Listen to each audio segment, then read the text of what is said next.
자, 반갑습니다. 오늘 178자 기술 독립군 웨비나입니다. 오늘은 제목이 길지만요. 결국은 한마디로 얘기하면요. 원가 혁신이에요. 원가 혁신의 최고 전문가. 우리 강일찬 대표님 모셨습니다. 큰 박수 함께 시작하겠습니다. 네, 반갑습니다.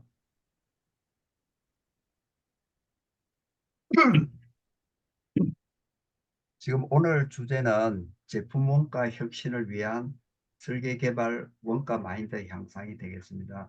원가 마인드 향상은 설계 개발자들이 1순위고 그 모든 구성원들이 똑같이 원가 마인드를 가져야만이 제품 경쟁력이 있을 수가 있겠죠.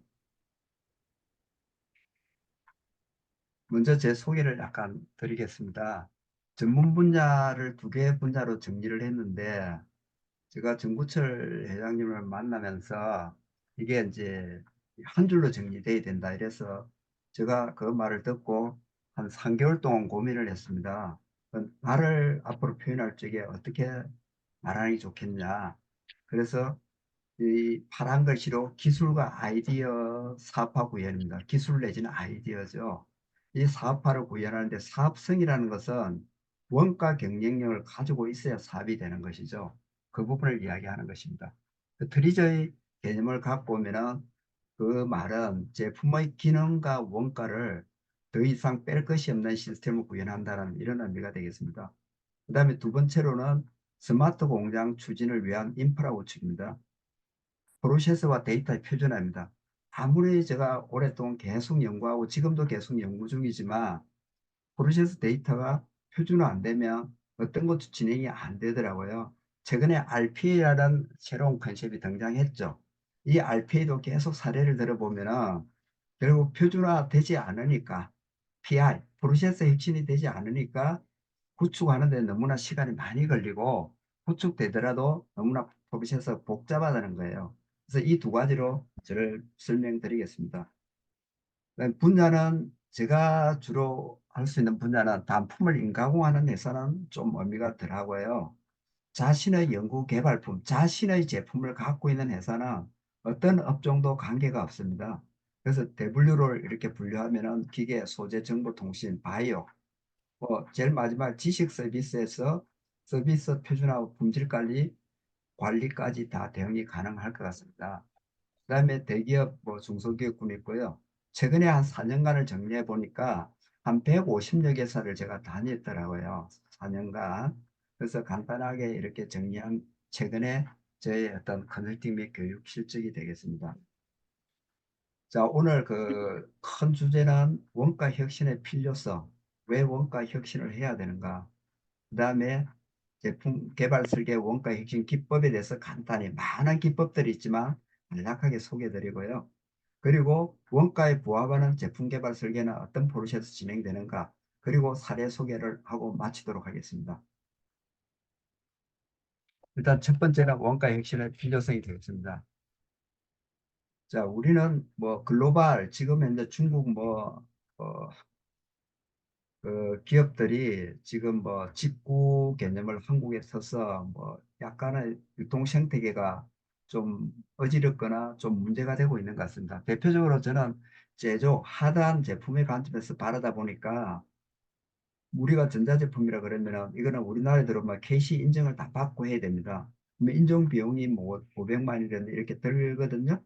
그런데 중국 그 제품은 직구라는 핑계에 인증받지 않고 그냥 들어오는 거예요. 예를 들면 제가 최근에 어떤 그 멀티탭 회사를 지도하게 됐는데 화성에 있는 중국 제품은 절대 저는 사지 않기로 했습니다. 두 배가 비싸더라도 국산의 검증된 걸 사기로 했어요. 언제 어떻게 불날지 모릅니다. 그 부분이 왜냐 구리 동선이 아니라 알루미늄 선에다가 동을 코팅한 와이어를 쓰더라고요. 그러면 그거는 상식적으로 생각했을 적에 물론 전기 저항도가 구리보다는 조금 안 좋긴 하지만 좋긴 합니다만 조금 위험스럽다. 그런 거죠. 예를 든다면. 그래서 결론은 글로벌 경쟁력을 확보하는 것입니다. 실제로는 국제 경쟁은 계속 방금처럼 격화되고 있죠. 그리고 다양한 경쟁자도 끊임없이 이제 동일한 업종이 아니라 다른 업종에서 경쟁자가 출현하고 있습니다. 그런 부분들인데 가장 큰 세 가지는 고객 정의 가치를 잘 창출하는 것입니다. 고객이 원하는 가치요. 그 다음에 이제 실무적으로 좀 들어가면은 제조 원가를 결정하는 결정인자의 도출이죠. 결국 그 결정인자의 도출을 어떻게 정리하냐에 따라서 상당히 많이 달라지더라고요. 낭비 발굴 및 박멸은 당연한 이야기죠. 이거는 하나의 사례를 보시게 되면은 제가 그 이동통신 중계기 있잖아요. 이걸 지도하면서 보니까 이게 한 4년 차를 비교해 보면은 판가가 이렇게 떨어져요. 그 R, 그러니까 상관계수 0.994입니다. 마이너스. 그러니까 거의 뭐 1이 가까우니까 연도별로 이게 떨어지는 건 이 공식에 의해서 결국은 우리는 판가를 설정해야 된다는 겁니다. 그 공식이 이거죠. 그죠? 예, 이 공식을 통해서 판가를 설정하지 않으면 안 된다. 결국은 이동통신 중계기에서는 정말 이익이 없는 거죠. 지금 국내에서 상장되어 있는 회사가 있는데 저는 이런 계통의 회사의 뭐 내용은 별로 안 좋다 이렇게 생각하는 편입니다. 사례가 그렇더라고요. 지도해 보니까. 자, 우리가 이제 생존 부등식이라고 뭐 많이 이미 아실 겁니다. 상품 가치가 밸류고요. 상품 가격이 프라이스, 상품 원가 코스트예요. 여기서 상품 가치와 상품 가격의 차이는 소비자가 혜택을 봅니다. 그리고 상품 가격과 상품 원가의 갭은 생산자 혜택이죠. 이런 부분들이 우리가 달성되어 있는 만약에 이게 하나 같거나 부등호가 거꾸로 된다면 그 사업은 지속될 수가 없습니다. 그리고 상품 가치는 저는 딱 기업에 가면 이 네 가지로 설명합니다. 첫째, 기능은 가치를 이야기하는 것입니다. 어떤 가치를 고객에 제공할 것이 이게 먼저 정의가 돼야 되고요. 두 번째는 성능은 뭔가 잘 돼야 되는 거죠. 차가 잘 굴러가야 되는 거죠. 차는 이상이 없는데 잘 안 굴러갈 수도 있거든요. 그건 성능이라고 보시면 될 것 같고요. 그다음 디자인은 우리가 일반적으로 생각하는 그런 디자인이 되는데 이제 SOC 자재 같은 경우는 디자인하고는 크게 상관이 없죠. 그러나 일반 소비재 제품은 디자인하고 굉장한 밀접한 관계가 있죠. 그다음에 품질은 고장이 없는 상태를 이야기합니다. 예, 고장이 나면 좀 곤란하죠, 그죠? 예, 그런 부분들을 가지고 기업들하고 항상 대화를 나눕니다. 그 다음에 이익을 남기려면 너무나 간단합니다. 초등학생도 알 수 있는 거예요. 판가를 올리거나 원가를 내리면은 이건 우리가 산수에 의해서 이익은 커지게 돼 있어요. 그러면 우리가 판가를 올리기가 쉽냐? 이게 굉장히 어렵거든요. 물론 최근에 우크라이나하고 러시아 전쟁이 터지면서 많은 그 환경이 변하면서 판매가가 엄청 많이 좀 올랐죠. 그러나 결국은 이제 지금은 이제 다시 안정화되면서 좀 조정을 받고 있거나 좀 이제 내려갈 그런 조짐도 보이고 있습니다만 어쨌든 일반적으로 판가를 올린다는 건 어렵습니다. 그래서 원가를 내리는 게 왜 쉬운가를 설명을 통해서 설명을 해드리겠습니다. 자, 여기 보시면은 우리가 조금 전에 그 이야기인데 일단 이게 1번은 판가를 올리는 거고요. 그 다음 2번은 판매량을 늘리는 겁니다. 이것도 어려운데 코스트 3, 원가 절감이 좀 더 쉽다는 거죠. 그게 왜 쉬운지를 우리가 이 공식을 통해서 한번 보겠습니다. 일단 현재 실제는 200억의 매출을 하는 회사가 있다 그러면은 영업이익률이 이익률이 만약 1%라 그런다면은 이게 70억이 되는 거죠. 원가 절감 없이 매출을 10% 정대시켰어요. 좀 전에 앞에 이 내용이 되겠죠. 그죠? 10% 정대시키면 어떻게 돼요? 정대시키기도 쉽지 않지만, 왜냐하면 영업도 어렵고, 또 정대에서 생산하려고 그러면 공장의 시설이라든지 이런 인프라가 구축돼야 됩니다. 그래서 이제 증가시켜서 보니까 계산해 보면 9.7%의 이익이 이제 더 올라가는 거죠. 그러나 원가 절감을 1%만 했다 가정을 해보시면 어떻게 되겠습니까? 이런 구조가 되는 거죠. 그래서 우리가 결국 어떤 전략이 더 유효하냐? 결국은 수익성 전략이 더 우선한다는 거죠. 성장 전략보다도. 수익성이 확보돼야 그다음에 그걸 토대로 우리는 캐시 카우를 확보해서 성장 전략이 가능합니다. 그래서 저는 이제 기업을 가서 기업의 대면할 때 항상 한 두세 가지를 물어보죠. 첫째는 매출액. 물론 제가 파악을 할 때도 있고 대표에게 물어볼 때도 있습니다. 그다음 영업이익도 좀 물어보고요. 그 다음에 인원수도 물어보기도 합니다. 업종은 대략 알고 가니까요. 이렇게 물어보고 딱 세 가지를 계산하고 아, 이 회사가 수익성 좋겠다, 안 좋겠다. 그러니까 인원을 물어본 것은 인당 매출액이 얼마냐. 지금 대략 따져보면 우리나라 대한민국 중소기업들 인당 매출액이 2억이나 3억 정도 수준이에요. 근데 어떤 회사는 5, 6억, 10억 하는 회사도 가끔 있어요. 이런 회사는 벌써 분위기가 아주 산뜻합니다. 회사에 들어가 보면. 그리고 우리가 영업이익을 보면은 영업이익이 이 회사도 계속 가면서 영업이익 줄고 있는데 제가 그저께 어제죠 바로 어떤 회사를 심사하기 위해서 데이터를 받았는데 영업이익하고 매출액 데이터를 보니까 계속 이게 연도별 1%씩 줄고 있는 거예요. 아, 이 회사가 조금씩 조금씩 수익성이 떨어지고 있구나. 이게 판단이 되는 거죠. 어쨌거나 우리가 원가 절감을 줄이는 게 그만큼 효과가 크기 때문에 경영자들이 이걸 굉장히 강조하죠. 원가를 줄여. 라는 걸 끊임없이 기업 내부 직원들에게 독려하고 있습니다. 자, 그 다음에 우리가 나갈 제품 혁신은 앞에서 설명드린 대로 다시 요약 정리하면 가치 혁신입니다. 어떤 새로운 뉴 밸류를 제공할 것인가라는 게 가장 중요하죠.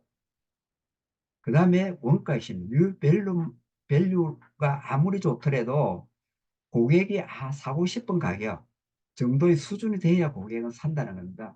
그걸 달성하는 것이 원가 혁신이 되겠습니다. 그 다음에 하나는 체계화입니다. 어떤 프로세스를 갖고 있어야 됩니다. 그 회사라면. 그 다음 지속성입니다. 아까 잠깐 그 본회 시간에 우리 정 회장님이 이거 질문하셨지만 지금 정 회장님이 이걸 지속적으로 하고 계시잖아요. 우리 아침 6시에. 이게 정말 어렵거든요. 저는 개인적으로 이게 지속적으로 한다는 게 너무나 힘들고 스트레스라는 것 때문에 저는 이게 할 수가 없는 스타일이더라고요. 그러나 이 우리가 제품 혁신도 이걸 지속적으로 하는 회사는 계속 성장하고 있더라는 겁니다. 자, 그 다음에 아까도 말씀드렸지만 가장 뭐 흔히 누구나 아는 내용이지만 QCD가 되겠습니다. 이걸 이제 현실에 접근해서 보면은 이런 것 같아요. 필드 클레임의 극소화가 돼야 된다는 거죠. 일단. 가장 고객에게는 절대 불량을 줘서는 안 된다는 겁니다. 그럼 너무나 비용이 커지거든요. 일단 뭐 내부에서도 발생해서는 안 되겠지만 그래 이건 정도로 요약이 되어 있고요. 그 다음에 하나는 극한 원가의 달성입니다. 코스트는. 극한 원가의 목표를 설정하고 계속 바라다 보느냐는 거예요. 이 대해서 설명드리겠습니다. 그다음 개발 일정의 단축입니다. 개발 일정의 단축은 지금 기술이 발전하면서 조금 전에 제가 뭐 그 적청 제조도 말씀드렸지만 그런 것도 있고요. 그다음에 토플러지 이런 것처럼 우리가 다수라든 이런 회사들이 엄청난 시스템을 개발하고 이미 뭐 회사에 따라서는 도입해서 활용하고 있는 쪽이고요. 그다음 또 하나는 챗 GPT가 발전하면서 전혀 다른 세상으로 지금 가고 있는 거고 저도 개인적으로 그쪽 분야에 좀 몰입해서 학습을 약간씩 진행하고 있는 중입니다. 이 일정은 우리가 데이터를 어떻게 지금 데이터 이야기가 나오고 있는 시대잖아요. 데이터를 어떻게 우리가 정리하고 다루느냐에 따라서 거의 뭐 제로까지는 아니겠지만 거의 극단적인 시간의 단축이 가능해질 것 같아요.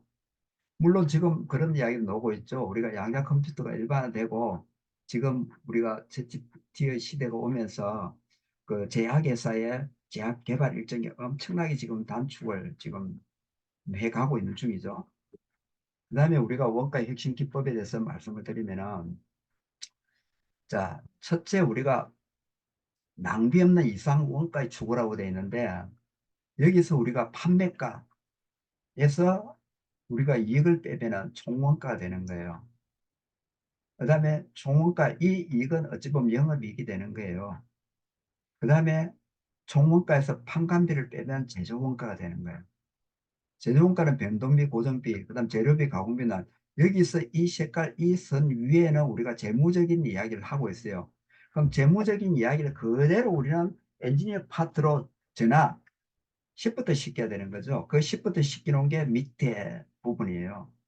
그러면 우리가 제조원가라고 되어 있지만 이 안에도 이렇게 제조 수율로서, 불량 폐기로서, 가동로서, 자금로서를 포함하고 있습니다. 이걸 우리가 빼면은 우리가 표준 재료비, 표준 가공비라 그러죠. 이거는 우리가 실제로 발생한 제조 원가죠.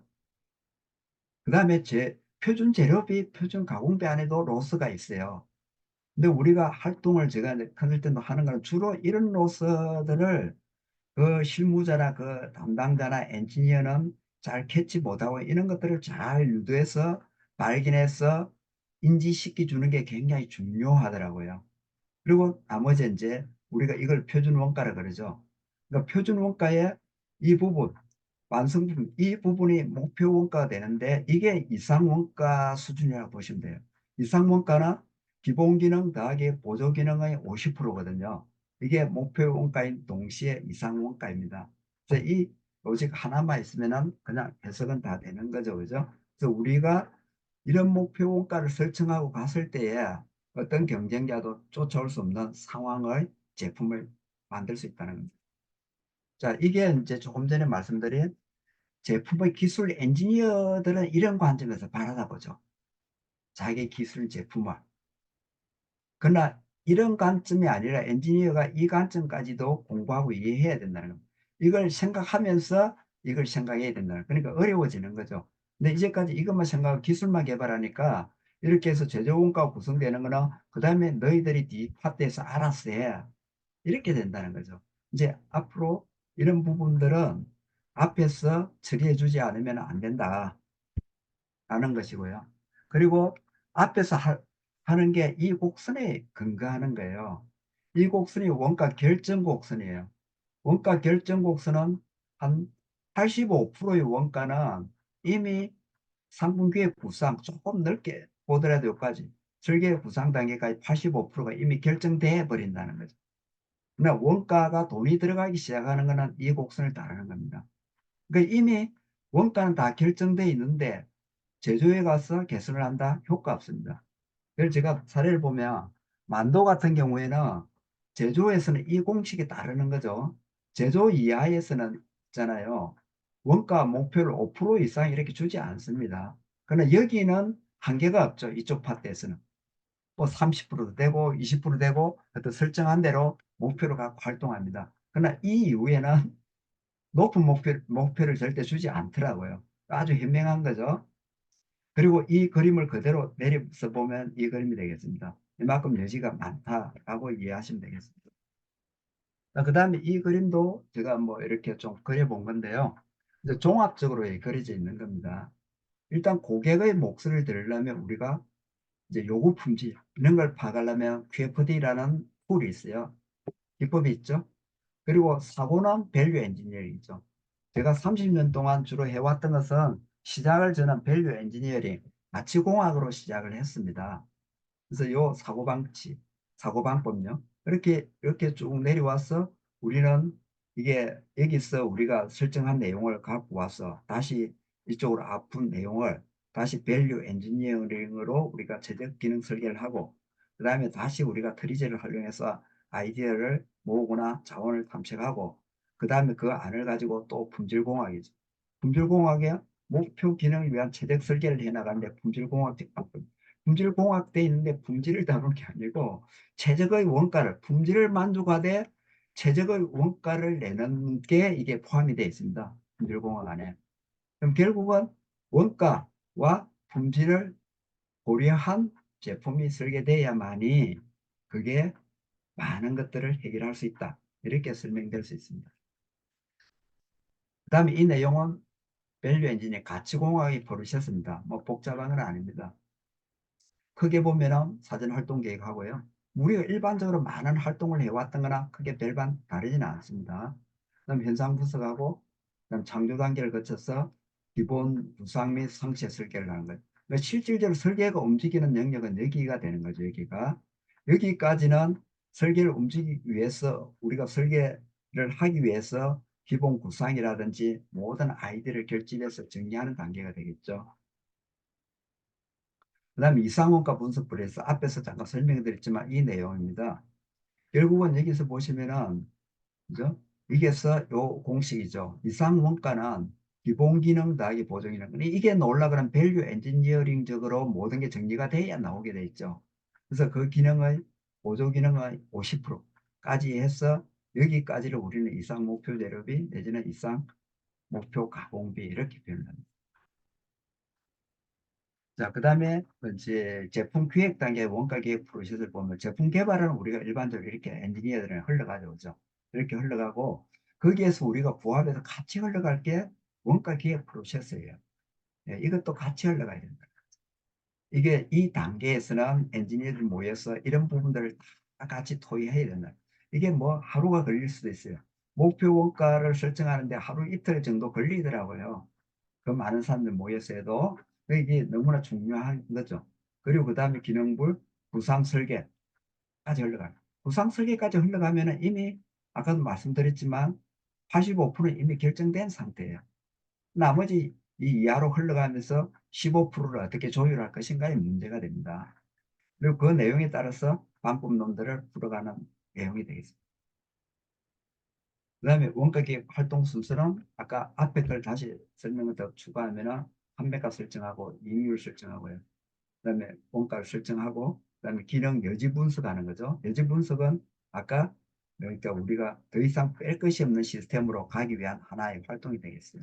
그리고 목표 원가 설정하고 그 다음에 목표 원가 설정까지 되고 나면 이 목표 원가를 그 시스템에 맞게 할당하고 이제 제품 설계로 진행되는 거죠. 그러니까 이 플랜 단계를 잘 마무리하고 제품 설계를 시작해야 된다는 겁니다.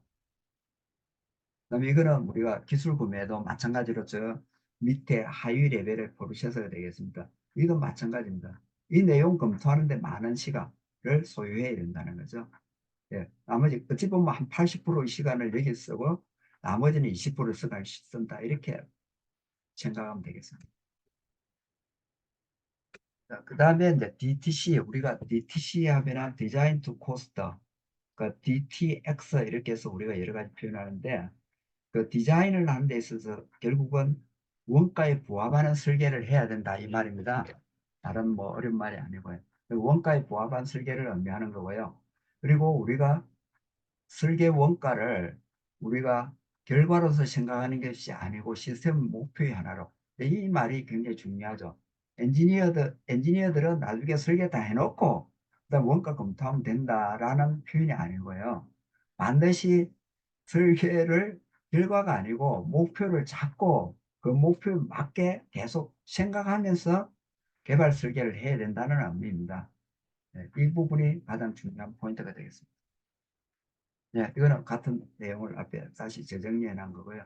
결국은 이게 이제 부품별로 제조 메이커, 부품 메이커한테까지도 예를 들어 만도에 활동할 경우에는 이런 목표를 설정한 다음에 부품 제조 메이커도 불러서 하루 동안 같이 워크숍 하면서 이걸 명확히 서로 공유하고 인식하고 그네들이 제시하는 것들을 받아서 우리가 재검토하고 이런 내용들이 같이 진행이 돼야 됩니다.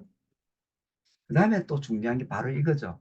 이게 이제 하루가 걸리더라도 이게 나오지 않으면 저는 기업에서 활동 안 합니다.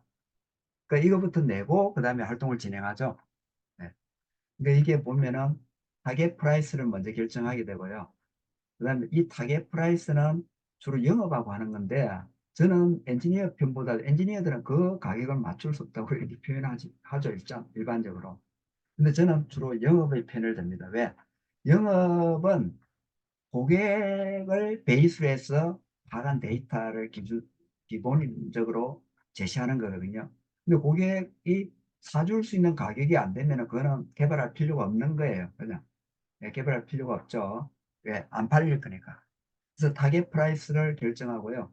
그 다음에 생존 수익을 결정해서 그걸 빼면은 우리가 타겟 코스트가 되겠죠. 그러면 우리가 현재 코스트는 나와 있으니까 이미요. 어떤 제품군에 대해서. 그리고 그 타겟 코스트를 빼면은 이제 원가 절감 목표가 되는 거예요.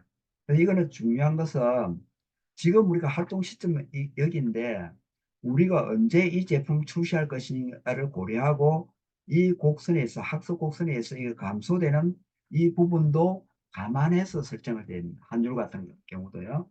그 사례를 한번 보시면 이 제품의 목표 원가를 2,600불인 거예요. 지금 이게 한 3,000불 팔리고 이렇게 있는데 해외 영업팀하고 계속 스타트를 해보니까 이게 한 1년, 3년 후면 얼마나 내려갈 거냐 이러니까 이게 한 2,600불까지 떨어지겠다는 거예요. 그래서 그런 분석들을 한 다음에 이게 이제 이게 중요한 거예요. 환율 기준이에요. 지금 이때가 2010년도 이때쯤 됐거든요. 그 이게 2012년 이제 이게 한 2년 정도 뭐 1년 반, 2년 정도 걸리니까 2012년도에 이게 이제 그 출시 예상이었어요. 그때 환율이 어떻게 됐냐면 1150원에서 1200원 정도 왔다 갔다 했었어요. 아마 제가 기억하기로는. 그런데 제가 이렇게 했죠. 환율도 우리가 최악으로 갈 경우에 환율이 1,000원 되면 어떡할 거냐. 아무리 개발해 놓아도 지금 가격으로 대응하면 이건 적자가 된다. 그래서 그 부분들을 여기다가 환율 1,000원으로 설정한 거예요. 그러니까 2,600 부니까 260만 원이 되는 거죠. 목표가. 그러니까 무지막지한 목표죠. 환율도 150원 깎아버렸다가 또 이것도 뭐 3,000불에서 2,600불이니까요. 이 목표로 출발하는 겁니다. 그다음 부가가치를 내보니까 회사 같이 이제 쭉 답습된 결과죠. 물론 대표님하고도 같이 최종적으로 결론을 냈죠. 143만 원이. 그럼 재료비가 117만 원 돼요. 지금 현재 재료비가 263만 원이더라고요. 동일한 제품에. 그럼 110원만 빼면 147만 6천 원을 재료 절감 목표예요. 그럼 이게 달성 가능합니까? 여러분 생각하시기에. 통상 이 목표를 제시들이되면은 야 이게 말이 되는 거냐라고 다 설명하더라고요. 대표님께서 그랬어요.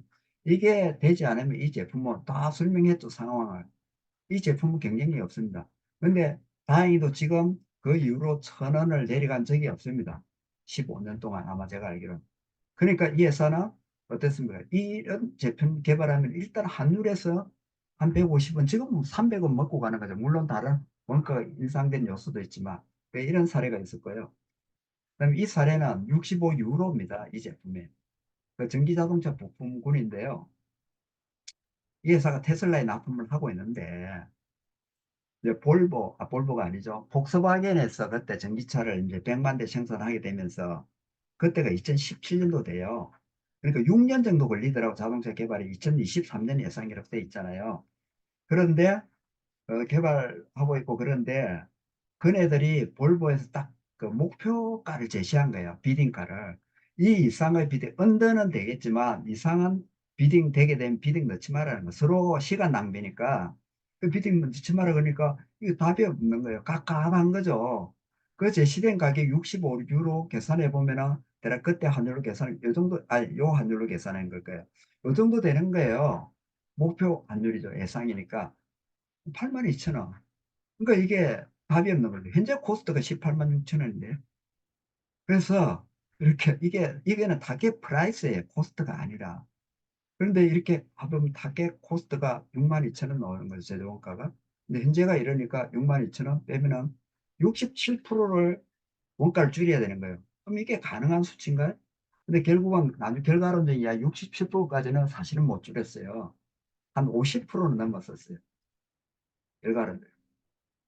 예. 그러니까 67%란 목표를 갖고 왔기 때문에 50% 됐지. 만약에 30%를 갔다면 어떻게 했겠어요? 30% 달성하고 말았겠죠? 그러나 이게 그냥 근거 없이 놓은 게 아니라는 거지, 이 숫자가. 정확한 로직에 의해서 우리가 누구나가 이게 부정할 수 없는 수치라는 거, 숫자 자체는. 그래서 제일 중요한 것은 환율기 이런 게 이게 2017년 6월 2일 현재였잖아요. 그런데 그때 목표 환율을 이렇게 생각한 거예요. 그때는 아마 제가 찾아보니까 한 1,500원인가 이랬던 거 1,400, 1,500원이더라고요. 제가 한번 며칠 전에 찾아봤거든요. 준비하면서요. 네, 이렇게 되는 사례를 한번 소개해 드린 거고요. 실질적으로 제가 활동해서 겪었던 경험의 이야기입니다. 그다음 이것도 마찬가지입니다. 이거는 내비게이션이 지금 이제 평정이 됐죠. 근데 결국 살아남은 것은 아이나비인데, 아이나비는 원래 전자지도를 팔던 회사예요. 내비게이션 회사가 그때 한 2, 30개 되던 시절이었어요. 지도를 팔던 회사였어요. 근데 이제 다 망하고, 아이나비도 아마 현대자동차 쪽에 현대 오토에본가에서 인수한 걸로 제가 알고 있거든요. 그래서 이제 어쨌든 그렇게 됐는데 그때 당시입니다. 자, 판가 수익 원가는 공식을 알잖아요. 저는 기본적으로 제가 갖고 있는 게 그 글로벌 스탠다드 수익이 15%예요. 제가 갖고 있는 원칙이. 근데 여사의 목표를 어떻게 정할 거냐? 그럼 별로 이야기 없다는 거예요. 목표도. 그럼 내가 정하겠다 그랬죠. 이 회사는. 그럼 15% 정하겠다. 그럼 판가를 우리가 조사해 보자. 그럼 목표 원가는 85%죠? 조사해 보니까 이때 이랬었어요. 다 조사하고 현재 이랬는데 유통 마진 다 감안하고 하니까 이 손실이 발생하잖아요. 그래서 코스트를 결국 30.5%예요. 10만 원 딱, 10만 원 다운은 30.5%더라고요. 이게 다운하고 그러면 우리가 목표 원가를 이게 판가를 지고 목표 원가를 20만 7,500원 잡자. 이렇게 해서 이 회사는 목표를 갖고 진행한 회사입니다. 뒤에도 약간 사례가 있을 거예요. 그 내용은. 이거는 이제 프로세스가 진행되는데 결국 우리가 이걸 여러 번 우리 검토하라는 이야기입니다. 이 내용은. 한 번하고 두 번하고 세 번도 할 수가 있습니다. 그리고 이 부분이 우리가 전부 합심해서 하는 거죠. 제품 개발팀은 항상 크로스 펑셔널 팀이 돼야 되는 거고, 마케팅, 영업, 설계, 자재, 구매, 제조. 저는 만약에 어떤 데가 컨설팅이 되면 반드시 이걸 제시하고 팀을 구성해 달라고 요구하고요. 아까 그 목표 원가를 반드시 한 다음에 출발합니다. 그러지 않으면은 돈 낭비니까 하지 마라 그래요. 왜냐면 컨설팅 비용도 뭐 1, 200만이 아니고 수천만이 되는데 그걸 왜 낭비할 필요가 있냐. 그렇게 이야기하죠. 그래서 아까 여러분 그런 목표를 딱 뽑고 나서 제시하면은 잠깐 다시 돌아가서 말씀드린 이렇게 뽑고 제시하면은 엔지니어 파트는 다 손들어 버려요. 이거 어떻게 하냐 우리가 이건 불가능하다. 그럼 저는 사업부장하고 배팅을 걸죠. 자, 이를 위해 저 사주품 다 들어보니까 사업부장이 전혀 이게 논리가 틀린 게 없거든요. 그러면은 이게 사업부장 결정, 사업부장 이겁니다. 이걸 하실지 말지 결정하시라고. 왜냐 안 하면은 이 제품은 해도 이익이 안 나면은 안 되는 거고요. 만약에 이걸 안 할 것 같으면 제가 할 필요가 없습니다. 그러면 사업부장은 어떻습니까? 자기 사업부가 없어져 버리는데 이걸 안 하겠습니까? 아, 돼서는 안 되도 일단 하겠다고 말하더라고요. 그를 제가 직접 경험을 했죠. 자, 이거는 뭐 가볍게 넘어가겠습니다. 도요타도 이렇게 끊임없는 우리가 혁신을 해오는 거죠. 마찬가지고요. 이건 마찬가지입니다. 끊임없이 혁신을 우리만 하는 게 아니고 신제품 구상 단계에서 차량 설계 단계에서 신제품 구상 단계 아까 설명드렸죠. 이게 핵심입니다. 마찬가지고요. 다 원가절 5대 원칙은 구매뿐만 아니라 설계 단계에서부터 원가 혁신을 한다는 거죠. 시스템으로 절감한다는 겁니다. 이런 것들이 핵심이에요. 그리고 원자재 공정별로. 네. 그다음에 도요타 TDPS 책도 나와 있는데 그때 그 책을 제가 보고 좀 정리를 약간 한 건데요. 도요타 제품 개발 시스템입니다. TPDS가요. 그러니까 이거는 고객의 정의 가치를 제공하는 게 핵심이더라고요. 아까 제가 말씀드렸죠. 일단 제품 개발 초기 단계에서 한다는 거죠. 그다음에 동시공학입니다. 뒤에서 약간 설명되는데, 그럼 결국은 설계와 우리가 뭡니까? AS 파트까지 같이 합해서 모든 것들을 다 쏟아붓고 처리한다는 이야기입니다. 이게 CFT죠. CFT 팀을 반드시 구성해야 됩니다. 네. 그리고 이제 우리가 데이터베이스, 이거는 아까 제가 설명드린 지금 이게 엄청난 발전을 해서 전혀 다른 세계로 지금 가고 있는 것 같습니다. 그 다음에 도의사 표준화인데도 결국은 제가 이제 표준화를 끝없이 관심을 보면은 이 내용도 가만히 보면은 이걸 다 가능하게 하는 거는 표준화가 되지 않으면은 납품종 소량이 절대 안 됩니다. 납품종 소량 생산 회사일수록 표준화가 더 절실하더라고요.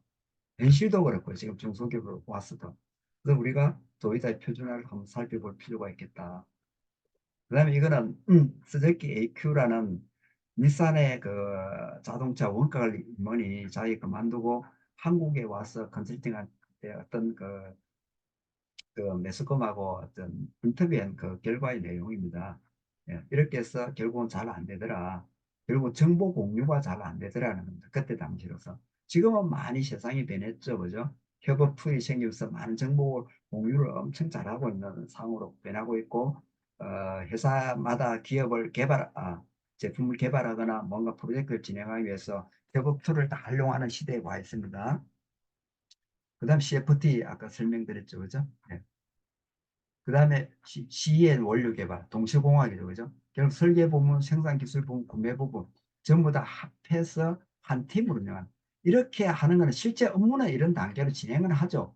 그러나 우리가 기획 단계에서는 반드시 모여서 이 부분을 공유하고, 그 다음에 각각 돌아가서 순서대로 업무를 진행하면 되는 겁니다. 그러면 엄청 효율적이죠. 그런 걸 잘하는 데가 지금도 그대로 유지 아마 되겠죠. 제가 한 4년 동안 만도를 지도하면 보니까 만도 시스템이 이렇게 참 잘하고 있더라고요. 그래서 제가 활동하는데도 굉장히 서로가 많은 도움이 됐던 것 같습니다. 이런 것도 하나의 내용이죠. 그죠? 어떻게 보면은 줄일 수 있냐는 거죠. 이거는 우리가 이제 트로이 목마 이야기입니다. 결국은 역사를 바꾼 전쟁에는 모순이 존재했다는 거죠. 결국 문을 밖에서 여는 것이 안에서 여는 것이다. 우리가 이런 모순을 보면서 반대로 생각이 아이들 많이 있지만 우리가 한때는 빅싱크가 번트 슈미트 교수의 이 책이 유명했지만 그때 보면 결국은 이거였습니다. 그죠? 우리가 다르게 생각하라는 거예요. 그다음에 트리저는 전번에 제가 한 발표를 했지만 뭐 간단하게 설명드리면 이런 거죠. 생각의 틀을 깨도록 하는. 그러니까 생각하는 방법을 가르쳐 주는 게 트리저입니다. 사고의 관성, 고정관념을 극복하도록 하고요. 그리고 다른 사람이 미처 생각하지 못한 것을 남보다 먼저 생각하도록 하고 하는 것이 우리가 트리즈라고 이야기를 하고요. 혁신은 반드시 모순을 극복해야 된다는 게 알트 슐러가 정의해 놓은 내용입니다. 이것도 우리가 사례를 보면은 50만 불 들여서 60만 불 절자. 그러니까 이걸 하나 더 달면서 에너지 효과, 절감 효과가 이 정도다 하는 내용. 이거는 우리가 유명하죠. 제작비 지금 여러분 캔 혹시 맥주를 전혀 술을 안 드시는 분은 못 느끼시겠지만 술 드시면 원래 이게 스트레이트에 있습니다. 이게 스트레이트 될 수밖에 없죠. 왜냐하면 금형을 찍어 딥드로잉 해서 찍어내고 빠지는데 좁으면 이게 안 빠지잖아요. 그래서 우리가 기술이 안 됐던 거죠. 그러나 이걸 캔 금형 전문업체 주식의 1위입니다. 이게 한일자도 우리가 한일자라고 이야기해. 우리 요즘 뭐 한자를 안 쓰는데 우리가 그 가로로 짝대기 한 끈걸 일자잖아요. 그거는 이제 우리가 그 뭐야 위조 우리가 있어갖고 1, 2, 3은 우리가 이렇게 어렵게 쓰는 한자를 원래 하죠. 그죠? 이게 한자로는 이런데 일부는 회사 이름도 한자입니다. 외자죠. 그죠? 전문 회사인데 이걸 이렇게 만들었습니다. 그래서 이걸 잠깐 보시면은 이거는 우리가 이렇게 만들어서 이거는 약간 더 이게 넓죠. 그죠? 그래서 제가 이걸 직접 찍은 거예요. 몇 개를 넣고 20%를 줄인 거예요. 그렇게 하니까 2.25 5g 25%가량 줄이니까 이게 돈이 꽤 되는 거죠. 그러니까 연간을 보면 어떤 맥주 회사 기준으로 보면 21억의 비용이 절감되고 에너지 낭비 안 되니까 탄소 중립도 기여하는 내용이 되겠습니다. 그다음 이것도 마찬가지입니다. 간단한 것 같지만 기록을 보면 너무나 이런 사례가 많습니다. 자, 여기서 이까지 전부 다 연말을 하고 있는 거예요. 그럼 나중에 자세히 기능을 분석해 보니까 이 면적 자체가 다 제 기능이 아니고 부분적으로 쪼개보니까 여기는 연말을 이렇게 두 개 삼각형 해야 되는 기능이 필요하고 여기는 필요 없더라는 거죠. 나중에 개선해서 이 부분은 아예 좀 더 이 강도의 문제가 되지 않는 한 좀 더 2, 3mm 파버린 거죠. 그러니까 재료도 절감되고요. 또 가공도 필요 없게 됐으니까 이게 1분 가공하는데 0.1분을 줄였다는 겁니다. 네, 이런 사례들이 너무나 많고 조그맣게 관찰하면 이런 부분도 하나의 로스도 없이 우리가 이상 시스템을 구현하자면 이런 게 다 없어야 되겠죠. 어느 누가 두세 시간을 봐도 이것은 더 줄일 수 없는 상태의 제품이 만들어질 때만이 그게 어떻게 됐어요? 완전한 경쟁이 가질 수 있겠죠. 그 다음에 또 사례를 보시게 되면 이런 점 보겠습니다. 네. 네. 요거는 뭐 이렇게 이것도 전부 그 뭐야 프로세스나 밸류 엔지니어링 프로세스 간단하게 이해하시고요. 근데 이거는 금형입니다. 삼성 S대 부산공장 사례인데요. 예, 금형 제작비가 이게 10,000원이죠 단위가 그죠? 이랬는데 물론 4분의 1로 줄였죠. 금형 개발 납기 40일에서 7일로 줄어듭니다. 금형 부품 수 146개, 42개 줄입니다. 이때 카트리지 금형을 개발하면 전혀 금형의 개념이 없는 이제까지 없었던 예, 카트리지 금형을 개발하게 돼요. 그래서 이걸 삼성 전 그룹의 베스트 프랙티스의 사례로 활용했고요.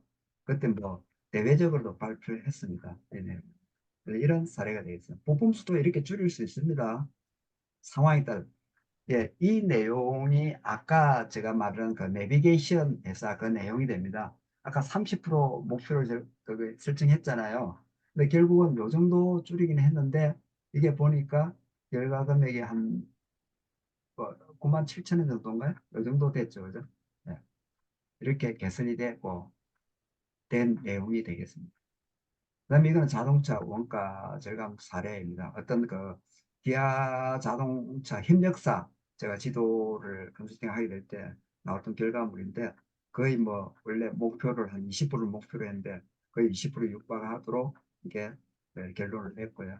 그럼 이것도 마찬가지입니다. 이게 8개서 9개서가 있는데 4명의 컨설턴트가 이게 나눠서 진행했는데 노란 게 제가 진행한 결과물입니다. 그래 이때도 뭐 같이 좀 모여서 발표했는데 제가 박수 받았던 기억이 나네요. 다 다른 분들은 달성 이거밖에 못했습니다. 이 비율밖에. 저는 이 정도 완벽하게 달성을 했습니다. 그다음에 이거는 S사인데 이것도 뭐 삼성 SDI사입니다. 그러니까 근데 이거는 이런 거죠. 이거는 꼭 제가 자주 사례를 설명드린 이 내용입니다.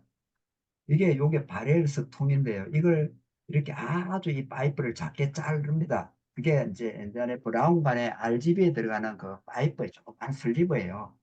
그러니까 뭐 직경이 한 3mm 정도 되나요? 그 RGB 파가 나오는 거죠. 음극선이. 근데 이제 직경이 한 3mm 정도 되고 그 다음에 길이가 한 5mm, 10mm 정도 되는 조그맣게 자르는 거예요. 이걸 갖다가. 근데 그걸 바렐링 하는 거예요. 근데 바로 이거죠. 이게 가서 보니까 다른 공정은 얼마 안 걸리는데 이 공정이 무려 11일 뭐 이렇게 걸리는 거예요. 바렐링 하는 데만. 그래. 제가 물어봤죠. 그래.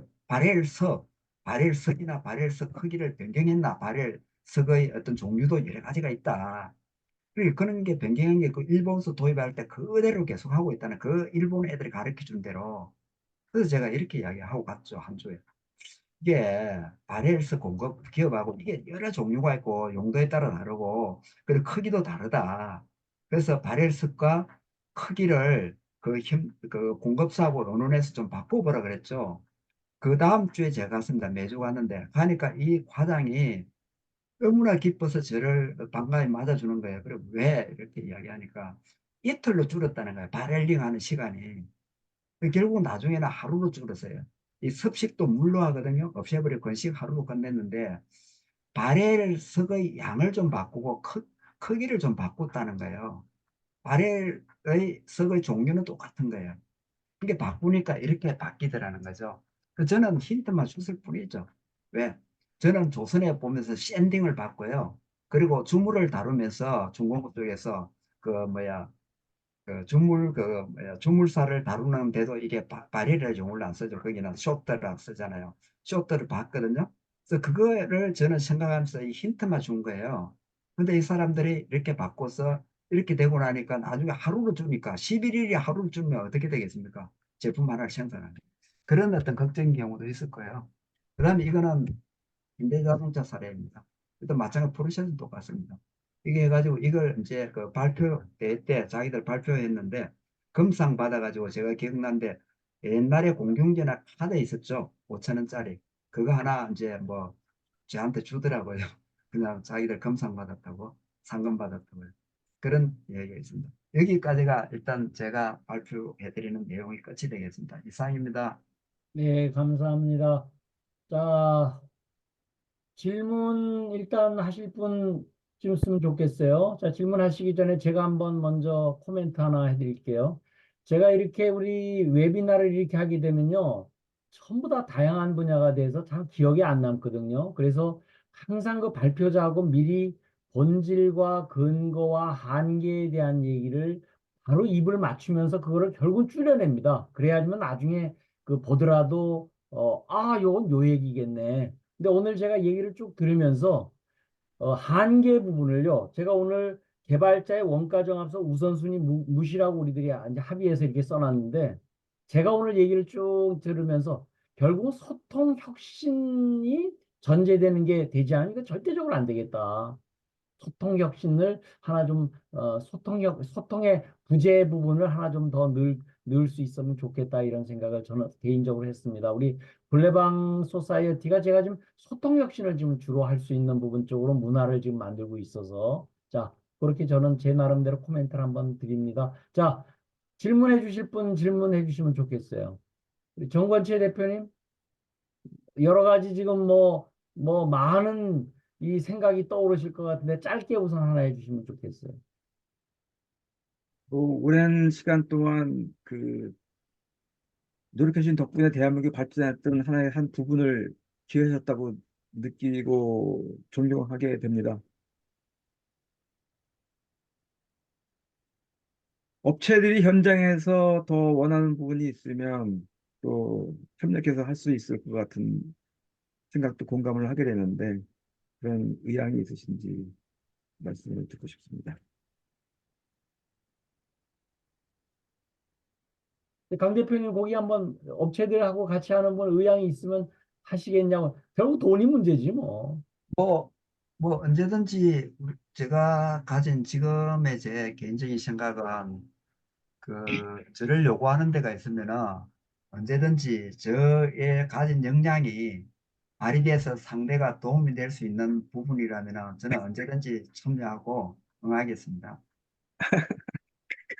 늘 결국 우리 다시 우리 전에 제가 얘기했던 역할과 책임과 베니핏 쉐어링 부분을요 확실하게 딱 정하면요 그건 서로도 잘 될 수 있는 거예요. 그리고 아까 내부 직원들끼리의 어떤 혁신도 필요하지만 그 벤더들 사이의 소통도 굉장히 중요한 부분이 되지 않으면 이건 절대적으로 앞으로 안 될 것 같아요. 자, 우리 최관영 대표님,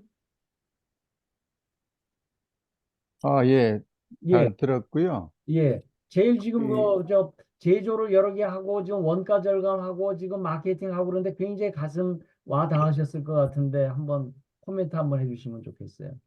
예, 그 재료비 절감, 또 공정에서 혁신 상당히 공감이 많이 갔고요. 제가 궁금했던 부분은 이제 이렇게 내부적으로 원가를 줄이고 또 그 회장님 말씀처럼 밴드 간의 어떤 조정을 통해서 공급가 조정이라든가 많이 필요한데, 제가 좀 이제 힘든 부분들은 이 타겟 프라이스, 결국 가격이 제일 중요한 것 같아요.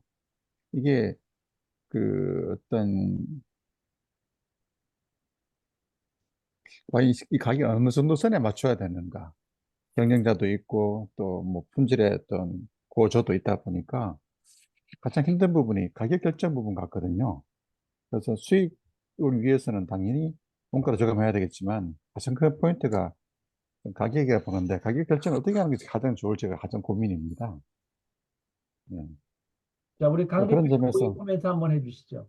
네, 거기에 대해서 좀 말씀을 드리면은 일단 아까도 제가 말씀드렸죠. 사부장하고 배팅 걸었다고. 그게 이제 이런 거죠. 우리가 계속 어떤 업을 진행하고 있잖아요. 업이라는 게 우리가 자전거 타는 거와 똑같아서 이게 뭐 금방 이게 뭐 야 이거 안 되겠다 멈추 쓸 수 없는 거잖아요. 크게 봤을 때는 이런 것 같아요. 만약에 지금 우리 업에서 하고 있는 제품이 이런 분석을 통해서 경쟁이 없냐 아니면 이런 게 혁신이 가능한가 혁신의 가능성을 짚어봐야 될 것 같고요. 정말 혁신에 아무리 우리가 전문가 뭐 여같은 우리 정 대표님이나 전문가들이 봤을 때도 같이 하면서 검토해봐도 이게 혁신의 가능성이 없는 이미 완벽한 제품이다. 그러면은 그래도 경쟁력이 없다 그러면은 두 가지면 경쟁력이 있을 수도 있고 없을 수도 있어요. 왜냐하면은 우리가 최고의 경쟁력을 가진 제품이라면 우리가 경쟁력이 있는 거죠. 그렇지 않다면은 분명히 혁신할 여지가 있다라는 게 반드시 검토돼야 되고 만약에 혁신을 해서 도저히 이거는 안 되겠다 그러면 그 업 접어야 됩니다. 그거는 이미 부가가치가 우리의 원가 구조로 할 수 있는 업은 아니에요. 잘 생각해 보시면 그죠? 예, 그렇게 아마 판단을 하셔야 돼요. 경영자는요. 그게 판단이 안 되면 그걸 계속 끌고 나간다면 이게 말이 안 되는 거죠. 아니면 끊임없이 혁신해서 우리가 정말 이상 제품을 이상성을 달성해 보겠다라는 각오로 한번 해보는 거예요. 아까 여기 보셨잖아요. 저희 목표가 얼마나 나왔는지 그게 됐다니까요. 제가 지금 뭐 이 자리에서 뭐 어떤 거짓말 나가 그게 아니고 실제 사례를 갖고 보여드리잖아요. 그런 검토를 한번 해보셨냐고 저는 질문 드리고 싶어요. 경영자에게. 이게 원가 우리가 제품 경쟁이 없다고 표현하기 전에 반드시 그러니까 적어도 이게 타겟 프라이스를 잡는 활동이 있잖아. 이 지금 혹시 공유되어서 보고 있습니까? 화면요. 예, 아, 예, 이게 보시면은 이 표 있잖아요. 이거 하나의 활동이라도 뭐 하루도 좋습니다. 하루 정도 적어도 투자를 하시거나 한 뭐 2, 3일 할 수도 있죠. 이게 같이 또 데이터 조사하고 해야 되니까. 이걸 한번 만들어 보시는 게 합리적이지 않을까라는 생각이 드네요. 그래도 우리는 이걸 다 검토해보는 경쟁이 없으면 그 사업을 접고 더 가치 있는, 아까 그죠? 고객의 가치를 재정의하고 우리가 가야 될 방향을 다시 찾아야 될 것 같아요. 이상입니다. 예, 제가 거기에 대해서 코멘트 하나 드리면요. 우리 굴레방 소사이어티가 무심, 혁신, 성장이 우리 캐치프레이즈잖아요. 우리 최 대표님 그 무심이요. 무분별심에서 나오는 거예요. 그래서 그거를 영감받을 수 있는 그 부분, 그 방법론이 학문 닫고 입꼬리 올리고 생각을 내려놓으면 그게 보여요. 저는 요즘에 굉장히 그 명상 아주 덕분을 많이 보고 있어요. 그래서 그런 부분은요, 그 생각이 그냥 그 영감을 받아야 돼요. 그 영감을 받는 음, 부분이 꼭 종교적인 얘기가 아니에요. 화장실 갈 적에 어떻게 해야 되죠? 화장실 가는 거 외에 오줌 마렵다는 외에는 아무 생각이 안 들잖아요.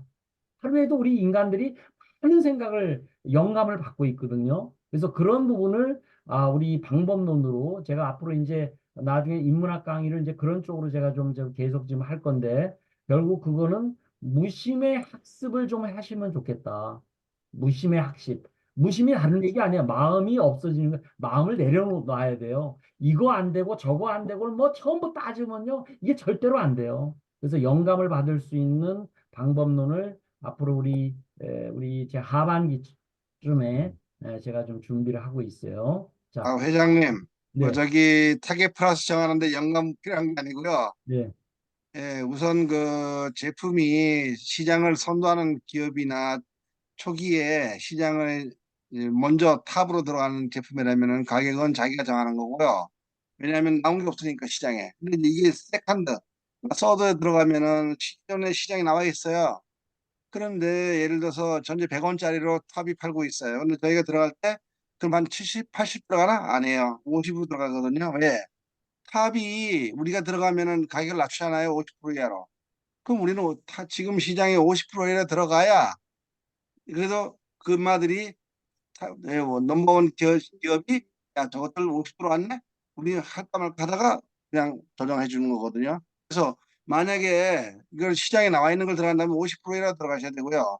그걸 하기 위해서 원가 절감 해가지고 맞춰야 되는 거잖아요. 원가는 내부고 가격은 외부거든요. 그래서 그렇게 한번 좀 잘 하시겠지만은 우리 또 네, 한번 해보시면 어떨까 싶어요. 네네. 네. 근데 우리 최강희 대표님은 요즘에 제가 항상 그 고민을 굉장히 많이 하실 것 같은데, 강희찬 대표님이고, 저하고 한번 오시면은 여러 가지 얘기 한번 나눌 수 있었으면 좋겠습니다. 생각이 듭니다. 자, 우리 이용일 대표님, 요즘 이용일 예, 대표님 그 현대제철 하느라고 잊혀진 남자인데, 어떻게 예, 생각하십니까? 예. 우리 강일찬 소장님, 정말 30년 이상 우리 현장에서 원가 절감 활동을 통해서 많은 성과를 올리신 것에 대해서 존경합니다. 이런 방법으로 포스코에서도 이제 8년간 했었거든요. 해서 정말 그 놀라운 어떤 그 성과를 보였는데 이게 핵심은 뭐냐면은 모든 부서가 사이로 현상입니다. 임원들도 그렇고 자기가 맡은 분야만 보고 있고 자기가 관장하고 있는 부분만 많이 아무래도 하게 돼 있죠. 조직의 속성상. 그런 거 하나. 두 번째로는 엔지니어들이 전체적으로 이런 코스트에 대한 원가에 대한 개념이 많이 부족합니다. 그러다 보니까 아까 우리 강인찬 소장님도 말씀하셨습니다만은 엔지니어들이 이런 거에 대한 큰 자각이 필요하고 그다음에 우리 조직이 사이로 현상이 좀 많고 CF가 안 되죠. 크로스 펑셔널하게 움직이지 않는 것. 이런 부분들을 결국은 누가 해결해야 되냐면은 탑이 해결해야 됩니다. 결국 각 회사의 사장님들이 이런 부분을 기존의 생각을 뛰어넘도록 그 어떤 주문도 하고 본인이 챙겨가지고 끌고 나가야지 해결되는 거지. 기존에 그냥 생각들을 가지고 조금씩 어떤 개선해봐라. 이래가지고는 이게 그 우리가 타겟 프라이스 내지는 뭐 타겟 코스트 이런 것들을 접근할 수가 없습니다. 그러니까 발상 자체가 달라져야 되고 팝의 역할이 굉장히 중요하다고 생각하고 저기 원장님한테 한 가지 좀 질문이 있습니다. 최근에 네, 보면은 이 첨단 업종에서 여러 가지 그 보안 때문에 네, 2차 전지나 또는 반도체 및 여러 가지 업종에서 예, 이 컨설팅에 대한 그 니즈는 있는데 예, 이 외부인이 들어가지고 이런 활동을 하게 되면 이게 굉장히 그 중요한 그 데이터하고 자료이기 때문에 네, 상당히 꺼려하는 그런 현상들이 좀 보이는데 이런 예. 부분들은 어떻게 좀 극복을 해야 될 것 같습니까? 아, 예, 그거는 제가 사례가 있습니다, 이미. 제가 효성 중고급 지도할 적에 그 레이저 포인터 하나만 들고 들어갑니다. 그 말씀은 무슨 말이냐면은 처음에 이제 딱 두 번째를 갔어요. 첫 주차, 2주차 딱 가서 보니까 이제 판단이 나오는 거죠. 내가 얘네들하고 어떤 과제를 갖고 오든지 교육시킬 과목을 한 10개로 딱 정리했어요. 한 30분짜리로. 그 교재를 먼저 배포해서 메일로 줬습니다. 들어가는 거는 관계없으니까요. 주고 나서 그 다음에 저는 노트북도 켜지 않습니다. 자기들의 시스템 요즘 전부 다 DB에서 자동 저장하지 출력하지 않잖아요. 큰 회사들은. 네. 그러면 자기들 과제 갖고 오면 과제 활동은 계속 진행하죠. 갖고 오면은 띄워놓고 제가 보고 그다음 필요한 교육은 그 10개 항목 중에 어딘가 있거든요. 파트별로. 그럼 그때그때 30분 교육 간단히 하고 이제 그 항목을 리뷰해 가면서 프로세스별 지도해 나가면 되거든요. 실제로 지도했고 수십 개의 과제를 그렇게 진행을 2년 반 정도 진행했습니다. 전혀 문제 안 됩니다. 레이저 포인트 예, 하나만 들고 가겠습니다. 알겠습니다. 예. 자, 자, 다른 분 질문 없으시면은 이제 시간이 거의 다 돼서 끝내도록 하겠습니다. 오늘 저는 아주 굉장히 좋은 인사이트를 많이 얻었고요. 결국은 우리들이 혁신하지 않으면은 성장할 수 없어요. 근데 그 혁신을 한다는 거는 뭔가의 새로운 하나의 퀀텀 점프, 생각이 바뀌지 않으면 이 부분이 안 된다는 생각을 합니다. 자, 오늘 더 이상 질문 없으면 끝내도록 하겠습니다. 우리 강일찬 대표님께 큰 박수. 수고하셨어요. 네, 수고하셨습니다. 네. 예, 수고하셨습니다. 감사합니다. 저는 레이저 감사합니다. 포인터도 안 가져갑니다.